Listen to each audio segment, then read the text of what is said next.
নমস্কার। ঠাকুরমা স্বামীজি ও গুরুদেবের শ্রীচরণে প্রণাম জানাই।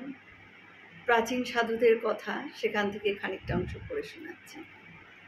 স্বামীজি ছিলেন সপ্তর্ষির ঋষি। তিনি নররূপী নারায়ণ ও শিবের অংশ। রাখাল মহারাজ ছিলেন কৃষ্ণ সখা, ব্রজের রাখাল। প্রেমানন্দ রাধার অংশ। নিরঞ্জনানন্দ রামের অংশে, পূর্ণ বিষ্ণুর অংশে জন্মগ্রহণ করেন।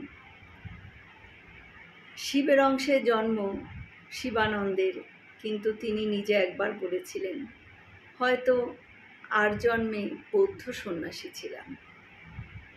অর্জুন ছিলেন যোগানন্দ পূর্বজন্মে, আর জাম্বুবান ছিলেন বিজ্ঞানানন্দ। লাটুবাবু মহারাজ হনুমান ছিলেন। রামকৃষ্ণানন্দ ও শারদানন্দ খ্রিস্টের পার্শ্বদ ছিলেন। শ্রী চৈতন্যের পার্শ্বদ ছিলেন শ্রীম ও বলরাম। গিরিশ ছিলেন ভৈরবের অবতার। অখণ্ডানন্দ বলতেন, আমি মা যশোদা ছিলাম।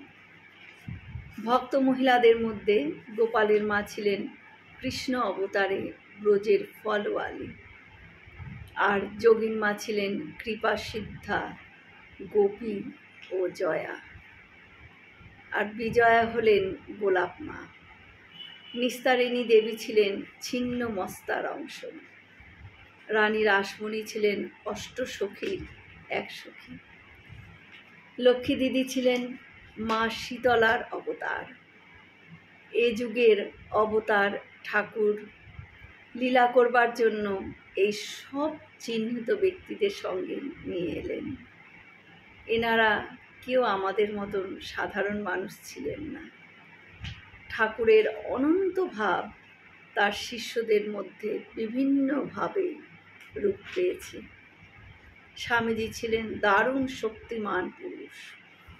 তিনি ঠাকুরের অনন্ত ভাব রাশি সারা পৃথিবীতে ছড়ালেন, কৃষকদের বীজ ছড়ানোর মতো। স্বামীজি বলেছেন, এই ভাবধারা কম করে 1500 বছর চলবে। নমস্কার। হয়তো অনেক ভুল ত্রুটি হলো, ক্ষমা করে দেবেন। আমরা সকলে একসাথে মিলে বলি, জয় মহামায় কি জয়, জয় ভগবান শ্রী শ্রী রামকৃষ্ণদেব কি জয়, জয় স্বামীজি মহারাজজি কি জয়। সকলে সুস্থ থাকবেন, ভালো থাকবেন। ঠাকুর মায়ের কৃপা দৃষ্টি সকলের ওপর বর্ষিত হোক। শুভরাত্রি।